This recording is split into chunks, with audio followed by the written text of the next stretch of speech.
44 करोड़ रुपए का टेंडर घोटाला सामने आया है। ट्रैक एंड ट्रेस सिस्टम के लिए पीओएस मशीन खरीद का मामला। चेन्नई की कंपनी ओएसिस को 2020 में इसका ठेका दिया गया था। 2 साल बाद भी ओएसिस कंपनी ने अपना काम शुरू नहीं किया। गुरु प्रसाद संजय भूसरेड्डी ने कठिन शर्तों को रखा था। पीओएस मशीन टेंडर में ऐसी शर्तें रखी गई जैसे कोई और ना आ सके। 3 टेंडर भरे गए, लेकिन 2 फर्मों ने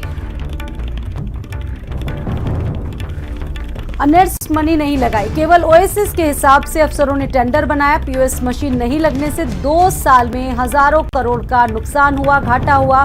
दक्षिण भारत की कंपनी पर मेहरबान रहे संजय भूसरेड्डी, जिन पर कई आरोप लगते हैं।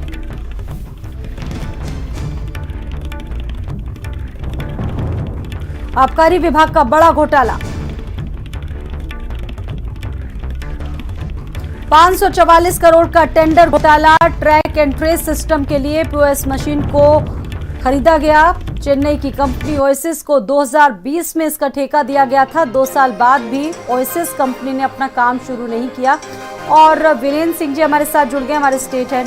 वीरेंद्र जी, ये एक बड़ा टेंडर घोटाला सामने आया है। 2 साल के बाद भी इसमें काम नहीं शुरू किया गया। देखिए, ये 500 करोड़ से ऊपर का ज्यादा का टेंडर का मामला है, जिसको आबकारी विभाग में घोटाले के तौर पर देखा जा रहा है।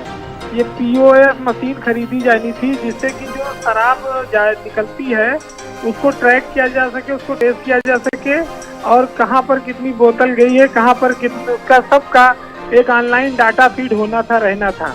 लेकिन 2020 में ये टेंडर हुआ। टेंडर जिस कंपनी को दिया गया उसमें 3 टेंडर आए थे। 2 कंपनियों ने तो उसमें अर्नेस्ट मनी नहीं जमा की, और ओएसिस कंपनी के हिसाब से शर्तें बनाई गई। शर्तें इतनी कड़ी बनाई गई कि इसके अलावा कोई और कंपनी भाग नहीं ले पा रही थी, और इनको टेंडर दे दिया गया। 1 साल में काम शुरू होना था 21 में, लेकिन 22 चल रहा है और आज तक काम नहीं शुरू कर पाए। सरकार को दिखावे के लिए खाली एक डेमो कराया गया कि काम हो रहा है। गुमराह किया जा रहा है सरकार को संजय भूसरेड्डी के द्वारा, जो अपर मुख्य सचिव आबकारी हैं। आबकारी महकमे में पहले पी गुरु प्रसाद कमिश्नर थे, उनके टाइम में टेंडर हुआ था, और संजय भूसरेड्डी एसीएस थे। 3 अफसरों ने मिलकर किस तरह से मनमानियां कर रखी हैं, और सरकार के खजाने को ये लोग चोट पहुंचा रहे हैं। मुख्यमंत्री कार्यालय को ये लोग गुमराह करते हैं। इसका नतीजा है कि ओएसिस कंपनी 2 साल से काम नहीं कर रही, जिसके चलते 2000 करोड़ के लगभग सरकार को नुकसान हो चुका है।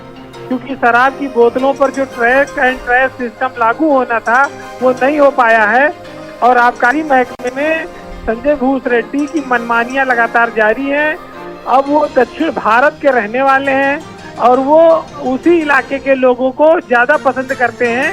ये जो कंपनी है चेन्नई की कंपनी है, ओएसिस कंपनी, और ये माना जा रहा है कि प्रमुख सचिव पूरी तरह से उस पर मेहरबान है, जिसके चलते वो काम नहीं कर रही है। सरकार को नुकसान हो रहा है, उसके बावजूद उसका टेंडर 2 साल से बरकरार है। जी, बहुत शुक्रिया वीरेंद्र जी हमारे साथ जुड़ने के लिए।